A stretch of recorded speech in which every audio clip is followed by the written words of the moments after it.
اللہ وملائکتہ یصلون علی النبی یا ایہا الذین آمنوا صلوا علیہ وسلموا تسلیما صلی اللہ علی النبی الامی وآلہ صلی اللہ تعالی علیہ وسلم صلاۃ و سلام علیک یا حبیبی یا کریمی یا محسنی یا رسول اللہ صلی اللہ تعالی علیہ وسلم۔ حدثنا قتیبہ حدثنا اللیث عن یزید بن ابی حبیب عن ابی الخیر عن عقبہ بن عامر ان رسول اللہ صلی اللہ تعالی علیہ وسلم خرج یوما فصلی علی اہل احد صلاته علی المیت ثم انصرف الی المنبر فقال انی فرط لکم وانا شہید علیکم وانی واللہ لانظر الی حوضی الآن وانی قد اوتیت مفاتیح خزائن الارض او مفاتیح الارض وانی واللہ ما اخاف علیکم ان تشرکوا بعدی ولکنی اخاف علیکم ان تنافسوا فیہا۔ اللہ تبارک و تعالیٰ کا لاکھ لاکھ شکر و احسان ہے کہ رب کی دی ہوئی توفیق سے ہم اور آپ قرآن پاک کے بعد سب سے معتبر کتاب بخاری شریف کے درس میں حاضر ہیں۔ اللہ کریم آقا کریم علیہ السلام کی حدیثیں سننے سے زیادہ عمل کی توفیق عطا فرمائے۔ آج کے درس میں کتاب الرقاق کی جو پہلی حدیث پاک ہے، حدیث نمبر 6187 ہے۔ اللہ کریم کے پیارے رسول صلی اللہ تعالی علیہ وسلم کی حدیث پاک دیکھیں۔ حضرت ابو الخیر حضرت عقبہ بن عامر سے روایت کرتے ہیں کہ ایک دن آقا کریم علیہ السلام خرج یومن فصلی علی اہل احد، ایک دن آقا کریم علیہ السلام نکلے مدینہ پاک سے باہر اور احد کے مقام پہ تشریف لے جا کر شہدائے احد پر آقا کریم نے ویسی ہی نماز پڑھی جیسے میت پر نماز پڑھتے ہیں۔ ثم انصرف الی المنبر، نماز پڑھ کر آقا کریم منبر پر تشریف لائے۔ منبر جو بیٹھنے کے لیے بنایا جاتا ہے، اور منبر پر بیٹھ کر آقا کریم نے ایک بیان کیا، تقریر کیا، اور تقریر میں آقا کریم نے فرمایا انی فرط لکم، صحابیو میں تمہارا پیشرو ہوں، تمہارا آگے جانے والا ہوں، وَأَنَا شَهِيدٌ عَلَيْكُمْ، آقا فرماتے میں تم پر گواہ بھی ہوں، وَإِنِّي وَاللَّهِ لَأَنْظُرُ إِلَىٰ حَوْضِي الْآن، اور آقا فرماتے اللہ کی قسم بے شک میں میری حوض کو بھی ابھی دیکھ رہا ہوں، وَإِنِّي قَدْ أُوتِيتُ مَفَاتِحَ خَزَائِنِ الْأَرْضِ، اور بے شک مجھے زمین کے خزانوں کی چابیاں دی گئی ہیں، وَإِنِّي وَاللَّهِ مَا أَخَافُ عَلَيْكُمْ أَن تُشْرِكُوا بَعْدِي، اور بے شک میں اس بات سے نہیں ڈرتا ہوں کہ میرے بعد تم لوگ مشرک ہو جاؤ گے، وَلَكِنِّي أَخَافُ عَلَيْكُمْ أَن تَنَافَسُوا فِيهَا، لیکن میں ڈرتا ہوں کہ تم لوگ دنیا کی محبت میں مبتلا ہو جاؤ گے۔ یہ حدیث پاک ہے بخاری شریف کی، اور اس میں کئی ساری باتیں سمجھ میں آئی۔ اس حدیث پاک کا جو پہلا لائن ہے نا، جس میں پہلی بات جو اس حدیث پاک کی ہے بڑی نوٹ کرنے قابل ہے۔ آقا کریم کا ایک عمل اس حدیث پاک میں ہے۔ حضور علیہ السلام ایک کام ایسا کرتے تھے جس کام کا ذکر اس حدیث پاک میں ہے۔ وہ کام کون سا ہے؟ صحابہ کہتے ہیں کہ آقا کریم ایک دن مدینہ پاک سے باہر نکلے، اور باہر نکل کر کہاں گئے؟ اس جگہ گئے جہاں پر شہدائے احد کے مزارات تھے، جہاں پر احد کے میدان تھا، جنگ احد جہاں لڑی گئی تھی جس میدان پہ، اس میدان پہ ایک ہی جگہ پر 70 صحابہ کرام کے مزارات ہیں۔ آج بھی وہ جگہ ہے، اور الگ الگ مزار تو نہیں بنے ہیں لیکن ایک کیمپس بنا دی ہے، ایک باؤنڈری وال بنا دیا گیا ہے، اس کے اندر 70 صحابیوں کے مزار ہیں جو جنگ احد میں شہید ہوئے تھے۔ تو آقا کریم علیہ السلام جنگ احد کے میدان کے پاس گئے، اور میدان کے پاس جا کر صحابہ کے مزارات سامنے، اور حضور علیہ السلام نے نماز پڑھی بالکل ویسی ہی جیسے میت پر پڑھتے ہیں، یعنی جنازے کی نماز جیسی نماز حضور علیہ السلام نے ادا کیا۔ اچھا، اس سے کیا سمجھ میں آیا کہ جو اللہ والے ہیں ان کی قبروں کے پاس جانا یہ تو حضور کی سنت سے ثابت ہو گیا، یہ تو سنت ہو گیا نا۔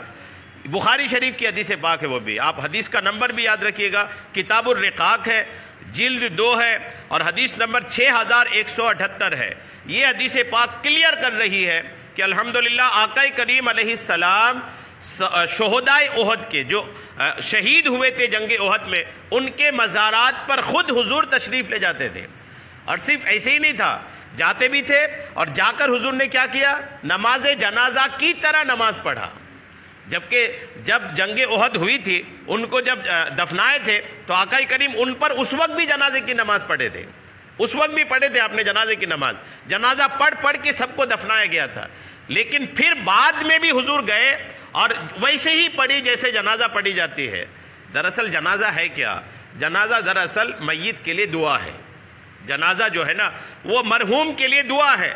تو آقا کریم علیہ السلام کو اختیار ہے کہ چاہے جس طرح چاہے دعا کرے.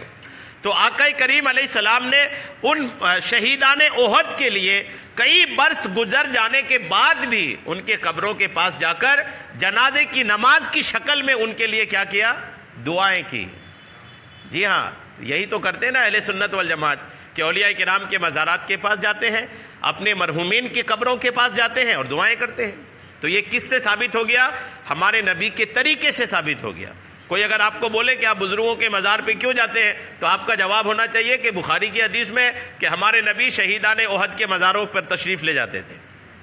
جی ہاں, تو ایک تو گئے آقا کریم علیہ السلام اور دوسری دعا کیے. یہ سب الحمدللہ ہم لوگ کرتے ہیں, جانا ہے دعا کرنا ہے. اور پھر دعا کرنے کے بعد کیا ہوا دیکھیں, واپس نہیں آئے, وہیں پر ممبر بھی لے جایا گیا تھا. لکڑی کا ایک ممبر ہوا کرتا تھا حضور کا, وہیں ممبر بھی لے گئے. اور ممبر جب لے گئے تو جب نماز پڑھ لی اور نماز پڑھنے کے بعد کیا ہوا؟ سمن صرف الی المنبر, پھر ممبر پر تشریف لائے اور اس کے بعد تقریر کیے. مزار پہ گئے شہدائے احد کے اور مزار سے جب فری ہو گئے دعا گوئر سے تو وہیں ممبر لگا, ممبر پہ تشریف لائے اور تقریر کیا. عرس میں کیا ہوتا ہے؟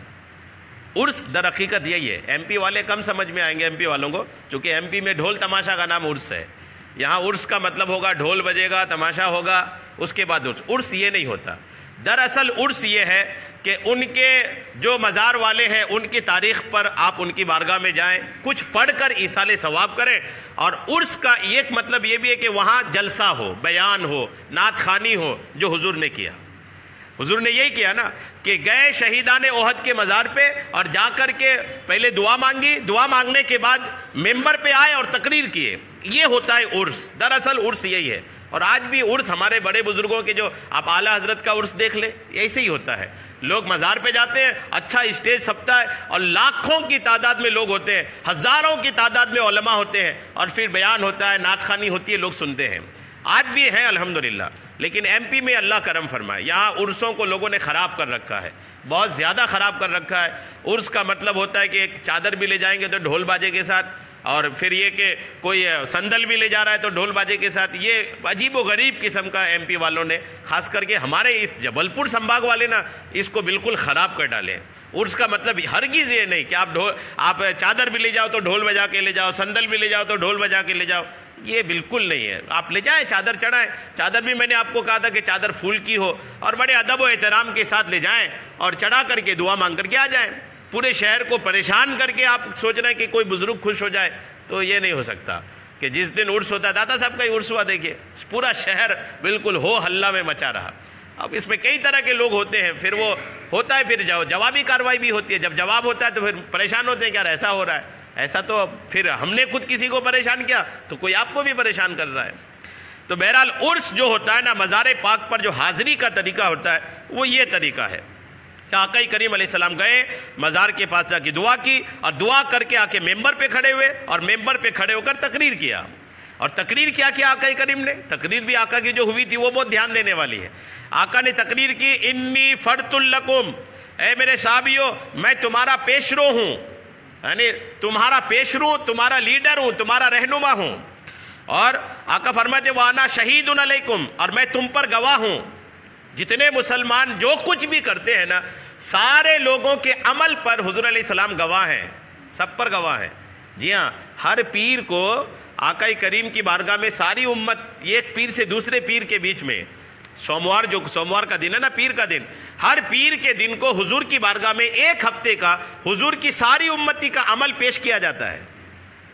جی ہاں, ایک پیر, جیسے آپ پرسوں, کل سے اتوار ہے, پرسوں پیر ہے, تو اب اس پیر سے اس پیر کے بیچ میں حضور کی دنیا بھر کی امتی نے جو کچھ بھی کیا, اچھا برا, وہ حضور کی بارگاہ میں نام لے کر پیش کیا جاتا ہے.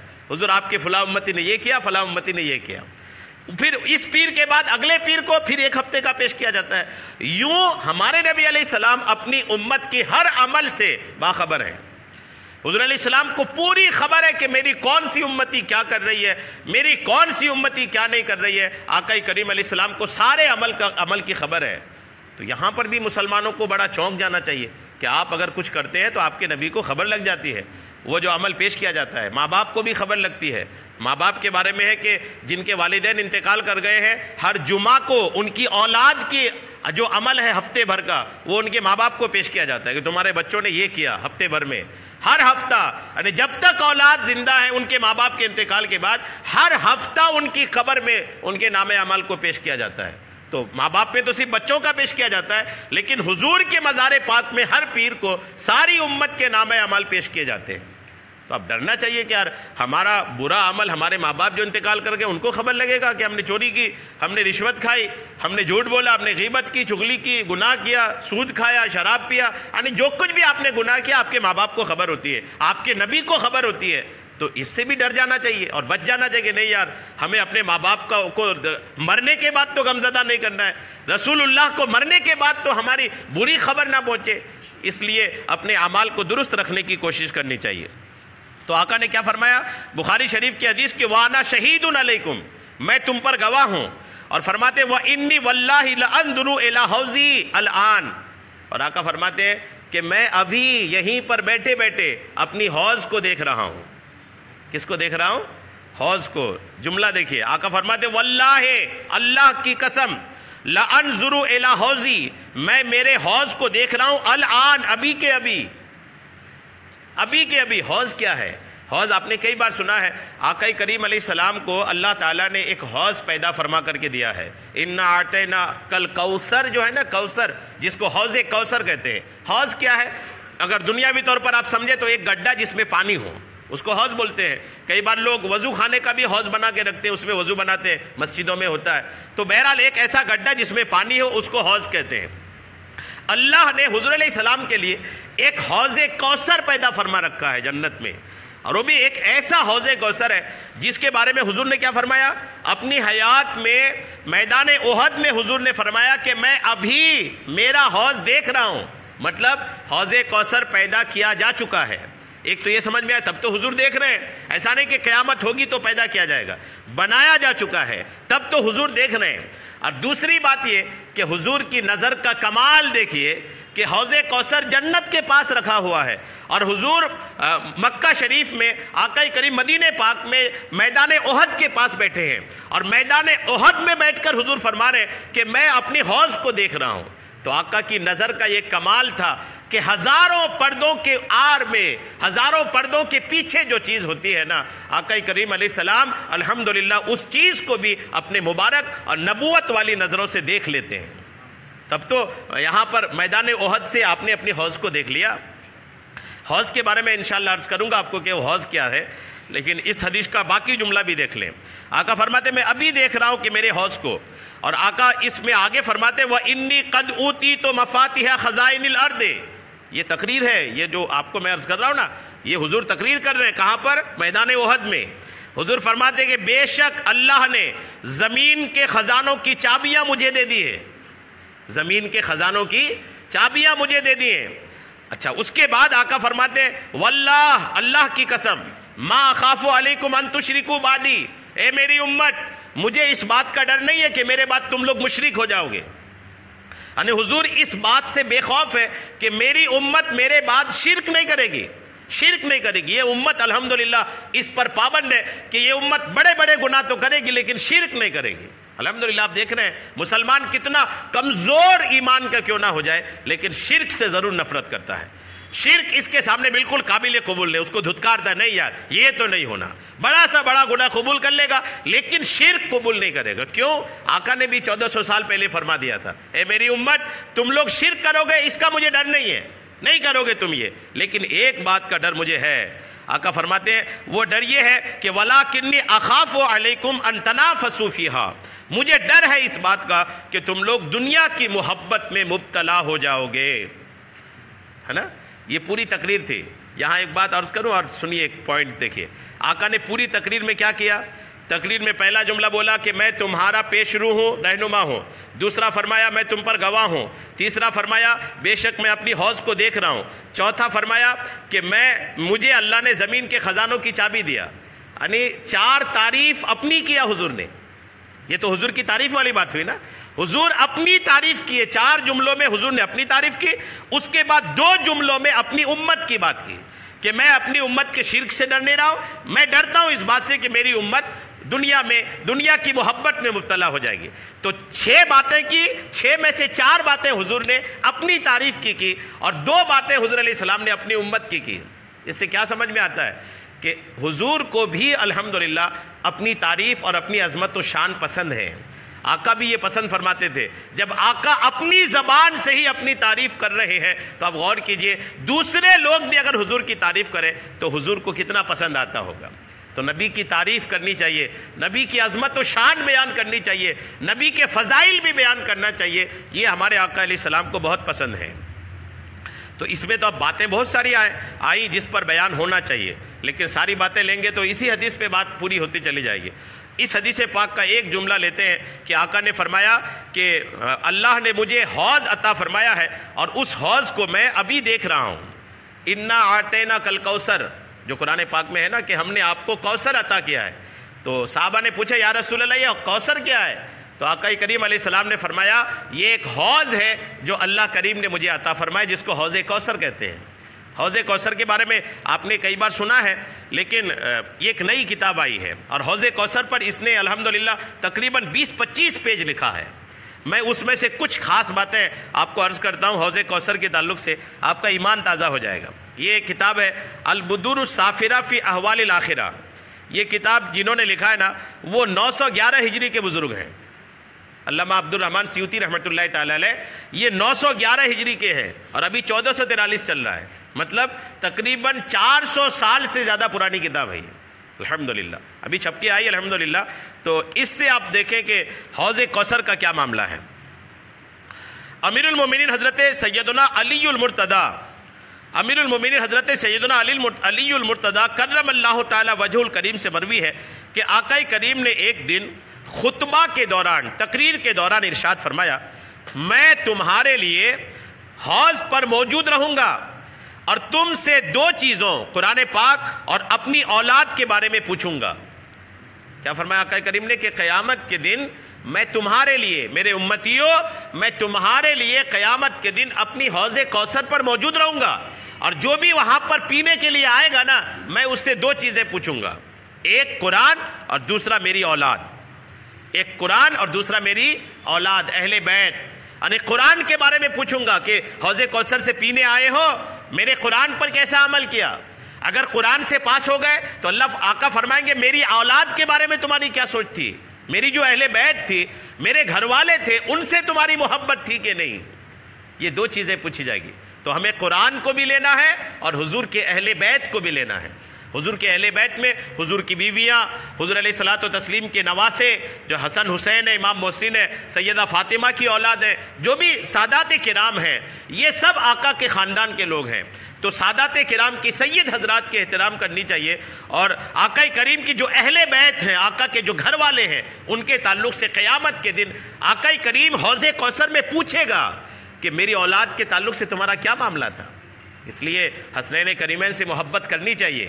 امام حسن حسین سے جو محبت کی بات ہوتی ہے نا وہ اسی وجہ سے ہوتی ہے کہ اگر آپ ان سے محبت نہیں کر رہے تو قیامت کے دن جب حضور پوچھیں گے کہ میری اولاد کے تعلق سے کیا معاملہ تھا تیرا، تو کیا جواب ہوگا کہ ہم محبت نہیں کرتے تھے؟ اچھا، محبت بھی محبت کے طریقے سے ہونی چاہیے، محبت بھی ویسی ہونی چاہیے جیسی شریعت اجازت دیتی ہے۔ اور اس کے بعد حدیث پاک دیکھیں، امیر المومنین حضرت سیدنا علی المرتضیٰ رضی اللہ تعالیٰ عنہ بیان کرتے ہیں کہ میں نے رسول خدا صلی اللہ تعالیٰ علیہ وسلم کو ارشاد فرماتے سنا کہ میرے حوض پر سب سے پہلے، آقا کیا فرماتے تھے کہ میرے حوض پر سب سے پہلے میری اہل بیت اور میری امت میں سے وہ لوگ آئیں گے جو مجھ سے محبت کرتے تھے۔ غور کیجئے، آقا کی محبت کی بات ایسے ہی نہیں کی جاتی ہے، اس کی وجہ ہے۔ جیسے جو ہم لوگ بولتے ہیں کہ نبی سے محبت کرو، نبی سے محبت کرو، اس کی وجہ یہ باتیں ہیں کہ آقا نے فرمایا کہ سب سے پہلے جو حوض کوثر میں میرے پاس آئیں گے، پہلا تو میری اہل بیت ہوگی، میرے گھر والے ہوں گے، اور اس کے بعد وہ لوگ آئیں گے جو دنیا میں مجھ سے محبت کر کے اپنی زندگی کو گزارا ہے۔ آقا کی محبت کوئی چھوٹی چیز نہیں ہے۔ میدان قیامت میں جس کو پینے کا مل جائے گا نا، ابھی آگے آپ سنیں گے کہ حوض کوثر کا پینے کے بعد آدمی کیسا مست ہوتا نظر آئے گا۔ حضرت سیدنا ابی ابن کعب رضی اللہ تعالیٰ عنہ بیان کرتے ہیں کہ بارگاہ رسالت میں پہلی بات یہ پوچھی گئی کہ حوض کیا ہے؟ آقا سے پوچھا گیا یہ حوض کیا ہے یا رسول اللہ؟ تو آقا نے ارشاد فرمایا اس خدا کی قسم جس کے قبضہ قدرت میں میری جان ہے، بلا شبہ حوض کا پانی جو حوض کوثر ہے اس کا پانی دودھ سے زیادہ سفید، اس کا جو رنگ ہوگا دودھ سے زیادہ سفید، شہد سے زیادہ میٹھا، شہد سے زیادہ میٹھا اور برف سے زیادہ ٹھنڈا ہے، اور اس کی خوشبو کستوری سے بڑھ کر ہے۔ پانی خوشبودار ہوگا، کستوری سے بڑھ کر اس کی خوشبو ہے، اور اس میں جو پیالے ہیں پینے کے، آقا فرماتے پیالے ستاروں کی گنتی سے زیادہ ہے۔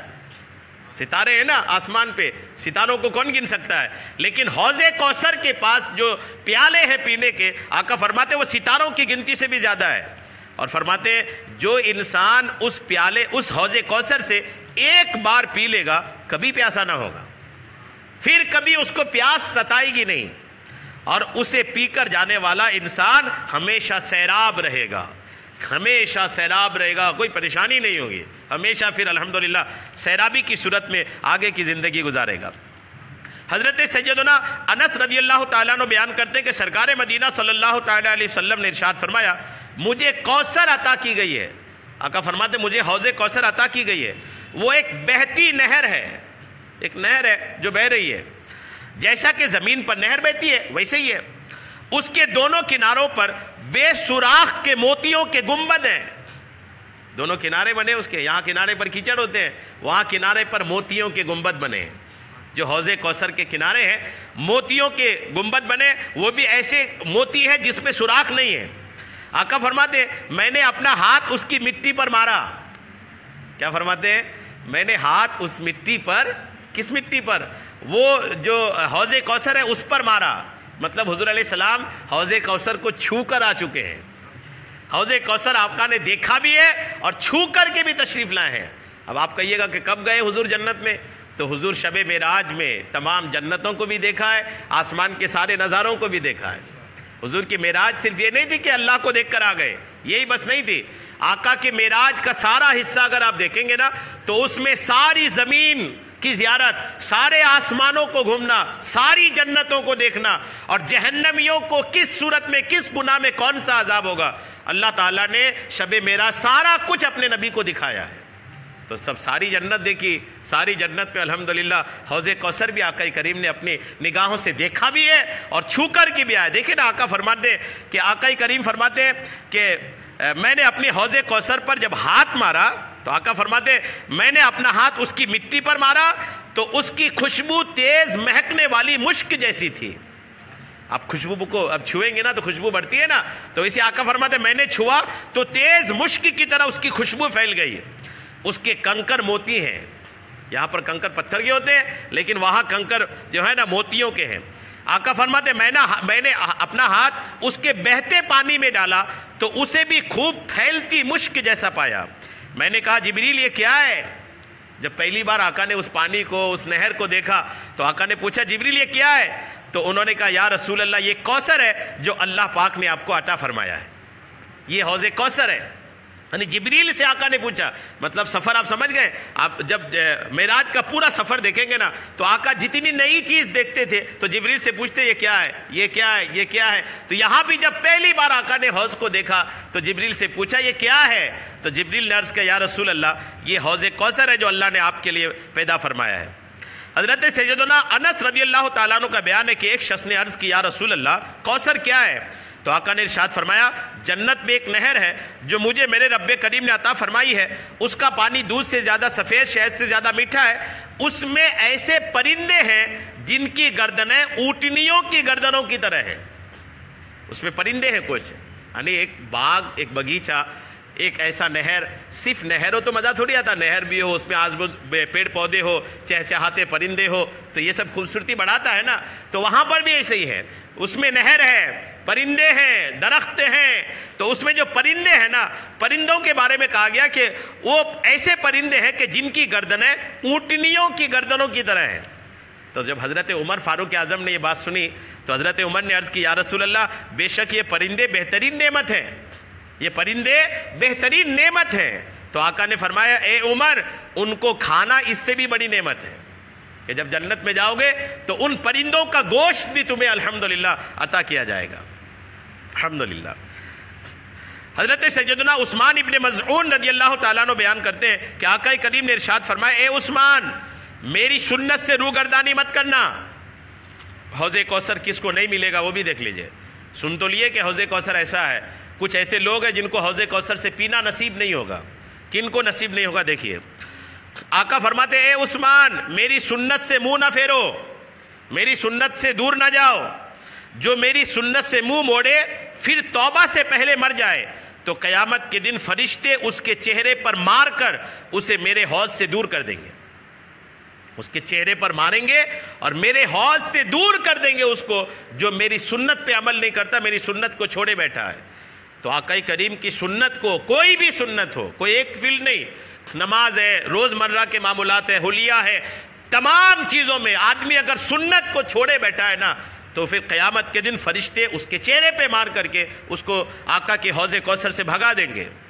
حضرت سیدنا کعب بن عجرہ بیان کرتے ہیں کہ رب کے محبوب علیہ السلام ہمارے پاس تشریف لائے اور فرمایا میرے بعد حکمراں ہوں گے جو ان کے پاس گیا، ان کے جھوٹ کی تصدیق کی اور ان کے ظلم پر ان کی مدد کی تو نہ اس کا مجھ سے کوئی تعلق ہے نہ میرا اس سے کوئی تعلق ہے اور نہ ہی وہ میرے حوض پر آئے گا، اور جو ان حکمرانوں کے پاس نہ گیا، نہ ان کے ظلم پر ان کی مدد کی اور نہ ہی ان کے جھوٹ میں ان کی تصدیق کی تو اس کا مجھ سے اور میرا اس سے تعلق ہے اور وہ میرے حوض پر آئے گا۔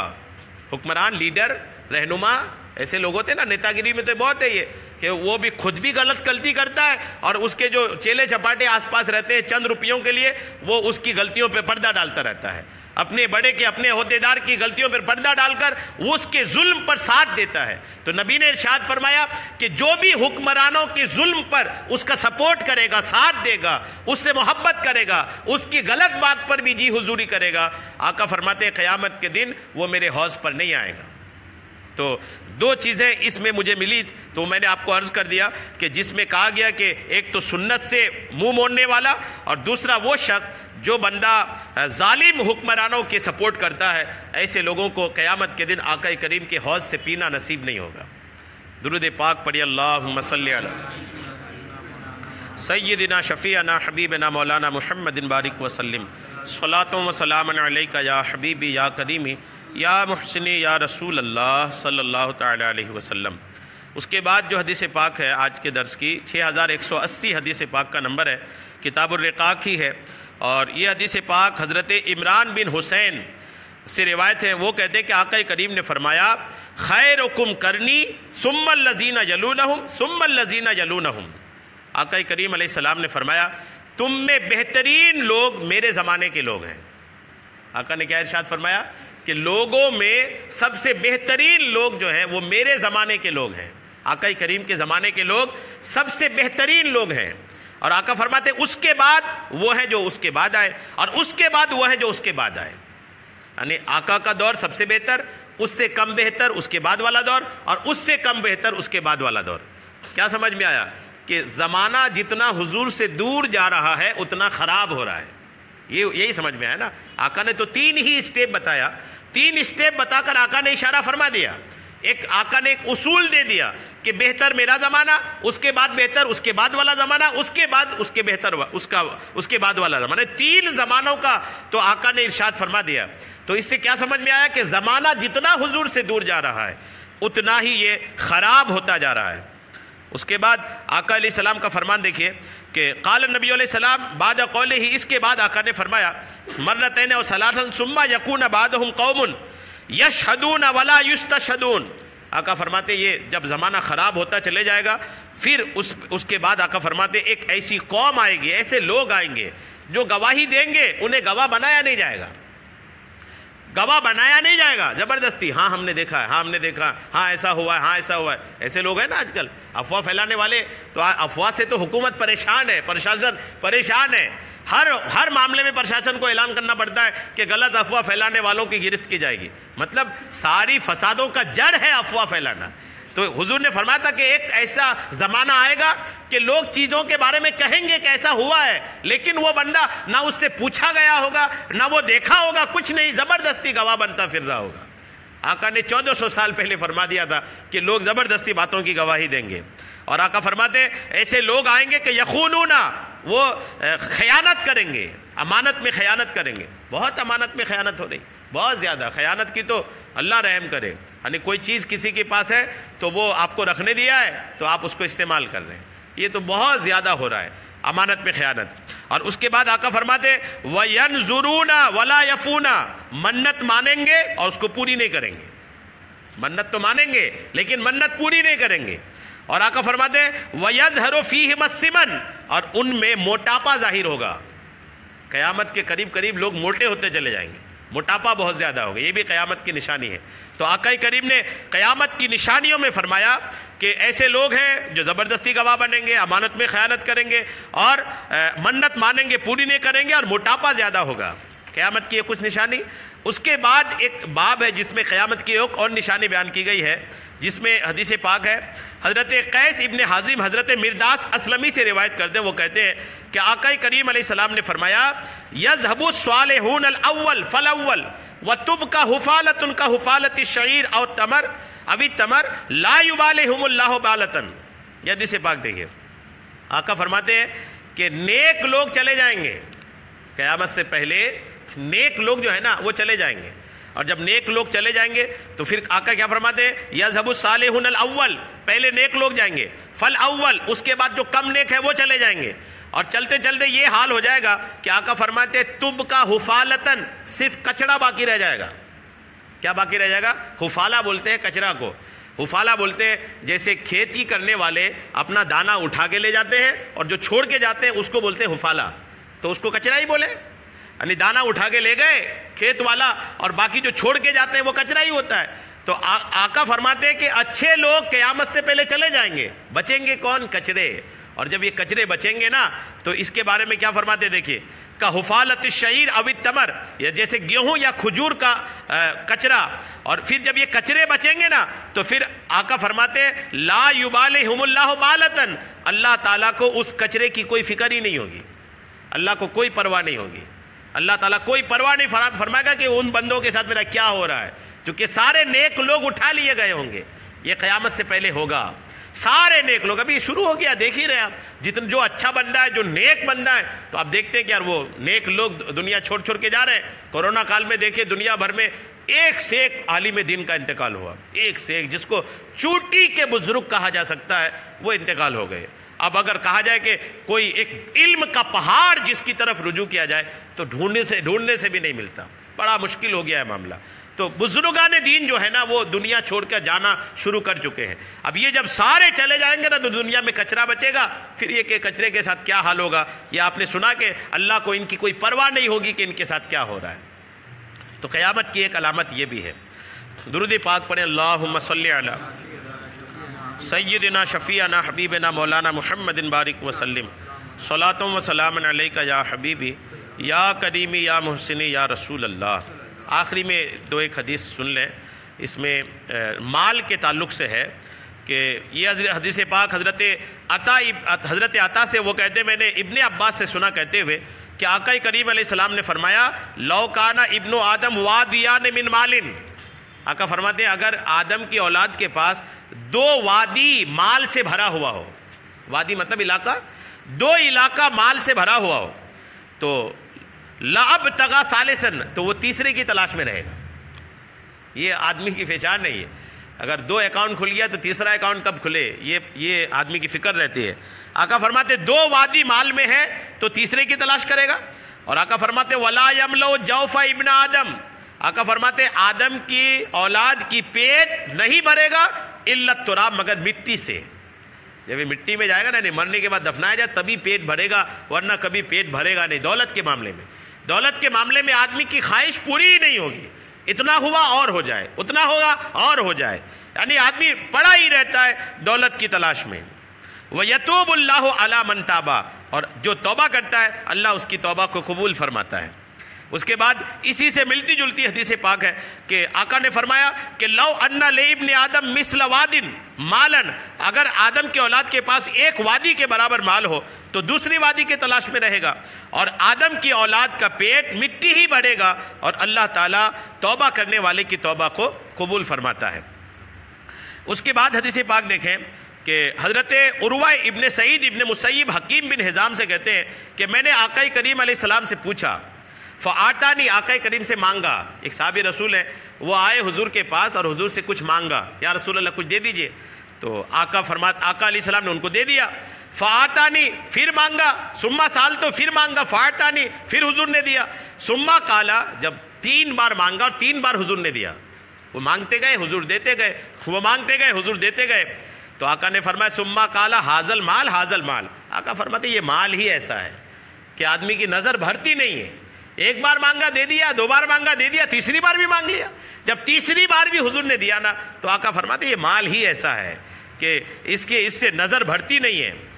پھر آقا فرماتے کہ ان حاذل مال خضرۃ حلوۃ، آقا فرماتے یہ مال جو ہے نا یہ تر و تازہ بھی اور میٹھا بھی ہے، مال جو ہے نا تر و تازہ بھی لگتا ہے، مال کس کو پرانا لگتا ہے بتائیے نا، پرانی سے پرانی نوٹ ہے تو لگتا ہے کہ نہیں یار تو یہ تو چلے گا ہی، تو مال تر و تازہ بھی اور میٹھا بھی ہے۔ اور آقا فرماتے فمن اخذہ بطیب نفس، دیکھیے مال برا نہیں ہے، یاد رکھیے گا، مال ایسا نہیں کہ مال اسلام نے برا کہا ہے، کون سا مال اچھا ہے دیکھیے، آقا فرماتے فمن اخذہ بطیب نفس، جو مال اچھے ارادے سے اچھی نیت سے لیا، بورے کا لہو فیہ، اللہ اس میں برکت دیتا ہے، نیت اچھی ہو۔ اور آقا کریم علیہ السلام کا دیکھیے، آقا فرماتے ومن اخذہ باشراف نفس، اور جو اس کو دل کی لالچ سے لیا، لم یبارک لہو، اللہ اس میں کوئی برکت نہیں دیتا ہے۔ جی ہاں، وَقَانَ الَّذِي يَأْكُلُ وَلَا يَشْبَعُ، یہ اس آدمی کی طرح ہے جو کھاتا تو ہے لیکن سیراب نہیں ہوتا۔ اور ایک بڑا پیارا جملہ آقا نے فرمایا، الید العلیٰ خیر من ید السفلیٰ، اوپر والا ہاتھ نیچے والے ہاتھ سے بہتر ہے، اوپر والا ہاتھ نیچے والے ہاتھ سے بہتر ہے۔ کیا مطلب؟ اوپر والا ہاتھ کون سا ہوتا ہے؟ جب آپ کسی کو دیتے ہیں تو آپ کا ہاتھ اوپر رہتا ہے اور جو لیتا ہے اس کا ہاتھ نیچے رہتا ہے، تو بہتر نیچے والا ہاتھ نہیں ہے، آقا فرماتے بہتر اوپر والا ہاتھ ہے۔ تو اوپر والا ہاتھ کس کا بنے گا؟ جس کے پاس دولت ہوگی۔ تو دولت کو اچھا بھی کہا اسلام نے، آقا نے یہ بھی فرمایا کہ جب اوپر والا ہاتھ اچھا ہے تو دولت اچھی چیز بھی ہے، اگر دولت ہوگی تب تو اوپر والا ہاتھ ہمارا ہوگا، اگر دولت نہیں ہوگی تو نیچے والا ہاتھ ہوگا۔ تو دولت کی تعریف بھی ہوئی، لیکن کون سی دولت؟ جس دولت کو اچھی نیت سے حاصل کی جائے، جس دولت کو اچھی نیت کے ساتھ آدمی حاصل کرتا ہے وہ اچھی بھی ہوتے ہیں۔ اب اچھی نیت کا کیا مطلب ہے؟ کہ دین کو جہاں ضرورت پڑے گی خرچ کروں گا، یہ ایک اچھی نیت ہے۔ جہاں میرے رشتہ داروں کو کوئی حاجت مند ہوگی پیش کروں گا، کوئی مسلمان کہیں حاجت مند ہوگا پیش کروں گا، یعنی جہاں پر بھی اللہ کے راستے میں خرچ کرنے کا موقع ملے گا میں خرچ کروں گا۔ اس نیت سے دولت حاصل کر کے انبار لگا دے اور جہاں ضرورت پڑے خرچ کرتا رہے، اللہ کریم اس دولت کو ان کے لیے قیامت کے دن بخشش کا ذریعہ بنا دے گا۔ الحمدللہ۔ آخری حدیث پاک اس پر دیکھیے، قال النبی صلی اللہ تعالی علیہ وسلم ایکم مال وارثہ احب الیہ من مالہ۔ آقا ایک دن صحابہ کے پاس بیٹھے بیٹھے آقا کئی بار صحابہ سے پوچھتے تھے باتیں، صحابہ سے پوچھ کر بات کو پھر کلیئر کرتے تھے۔ تو ایک دن آقا نے فرمایا صحابیو تم میں سے کون ہے جس کو اپنے مال سے زیادہ اپنے وارث کا مال پسند ہے؟ اپنے مال سے زیادہ اپنے وارثوں کا مال پسند ہے، کون ہے تم میں ایسا؟ یعنی اپنے ایک تو ہمارا مال، ایک ہمارا وارث یعنی ہماری آل و اولاد کا مال۔ تو صحابہ سے جب حضور نے پوچھا تو صحابہ نے عرض کیا یا رسول اللہ ہم میں کوئی ایسا نہیں ہے، سب کو اپنا ہی مال اچھا لگتا ہے، وارثوں کے مال سے کیا کرنا ہمیں، ہمارے پاس جو ہمارا مال ہے وہی ہمیں زیادہ پسند ہے۔ تو آقا کا جواب سنیے، آقا کہتے تمہیں اپنا مال پسند ہے نا، تو میں بتاتا ہوں کہ تمہارا مال کون سا ہے۔ آقا فرماتے یہ تو تم لوگ بول دیے کہ تمہیں اپنا مال پسند ہے، وارثوں کا مال پسند نہیں ہے، تو آپ سنو کہ تمہارا مال کون سا ہے۔ تو آقا فرماتے فَإِنَّ مَالَهُ مَا قَدَّمَا، آقا فرماتے تمہارا مال بس وہی ہے جو تم نے خرچ کر چکے اللہ کے راستے میں، اور جو تم نے مال چھوڑے رکھا وہ تمہارے وارث کا مال ہے، جو جمع کر کر کے رکھے وہ تمہارے وارثین کا ہے، واقعی میں انہی کا ہے ہمارے مرنے کے بعد۔ لیکن ہمارا مال کون سا ہے؟ آقا فرماتے تمہارا مال وہی ہے جو تم نے اللہ کے راستے میں خرچ کر کے اللہ کے پاس جمع کروا لیا ہے، جو اپنے بعد چھوڑے رکھا ہے۔ اچھا، اس کے مطلب یہ نہیں کہ وارثوں کے لیے مال چھوڑنا منع ہے، چھوڑنا منع نہیں ہے، جائز مال جمع کر کے رکھنا چاہیے۔ اپنی اولاد کو غریب، فقیر، تنگ دست چھوڑنے سے بہتر ہے مال والا چھوڑنا، لیکن مال صحیح جمع کر کے چھوڑے۔ اور اگر یہ سوچے کہ میرا کون سا مال ہے، وہ مال جو میرا قیامت کے دن میرا کام آئے گا، وہ وہی مال ہے جو آپ اللہ کے راستے میں خرچ کر چکے ہوں گے۔ الحمدللہ۔ تو اللہ کریم ہمیں راہ خدا میں خرچ کرنے کی توفیق عطا فرمائے، آمین، بجاہ النبی الامین صلی اللہ تعالی علیہ وسلم۔